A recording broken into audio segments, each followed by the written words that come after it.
Super late edit na nga itong ginagawa ko kasi hindi ako makapag-edit dito sa pwesto ng mama ko kasi maingay yung mga tricycle at na choice naman ako kundi ipunin lang ng ipunin yung mga video.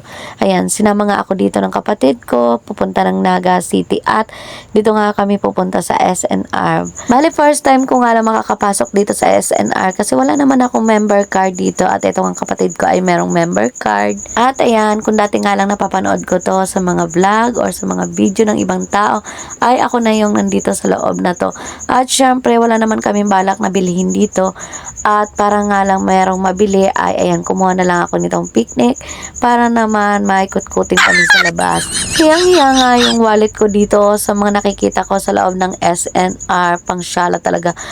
Talaga naman nakakaakit tingnan yung mga paninda dito. Ang dami ko nang naiisip na bilhin, pera na lang talaga ang kulang. So sabi ko nga pretenda lang kaming magkapatid na kunwari may bibiling kami dito pero wala naman talaga kaming bibilhin. Sabi ko tingin-tingin lang kami para sa next time na meron na kaming pambili ay babalikan ulit namin. Di ba? Sana all binabalik. Tapos may nadaanan naman kaming nagpapa-pre-taste dito. Ayan, isa nga yan sa naging trabaho ko dati sa Robinson or sa kahit anong mall. Ayan, nagpapa-pre-taste ako dati ng mga iba-iba produkto.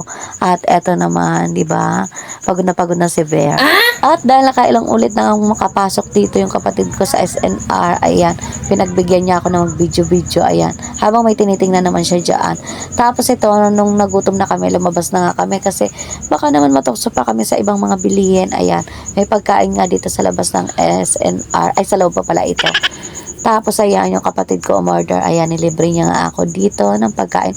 Bali, napakamura naman ng pagkain dito sa SNR kumpara sa Jollibee, di ba?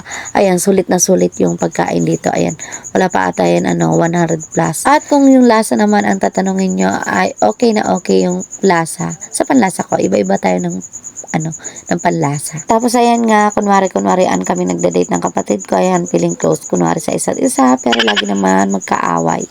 Or lagi naman nag-aaway, pero ganun talaga pag magkapatid, kailangan talaga may uunawang isa at kung ang kapatid mo ay hindi mo maintindihan ay intindihin mo na. Kasi hindi na rin naman kami mga bata para pag-awayan pa yung mga konting mga bagay. Kung kaya naman ayusin, ay ayusin na at wag nang patagalin. At syempre, yung unang-unang mo dapat na isipin ay yung syempre yung mga magulang namin na nag-iisa na lang na pag nakikita kami nag-aaway, syempre hindi rin naman siya masisiyahan yan.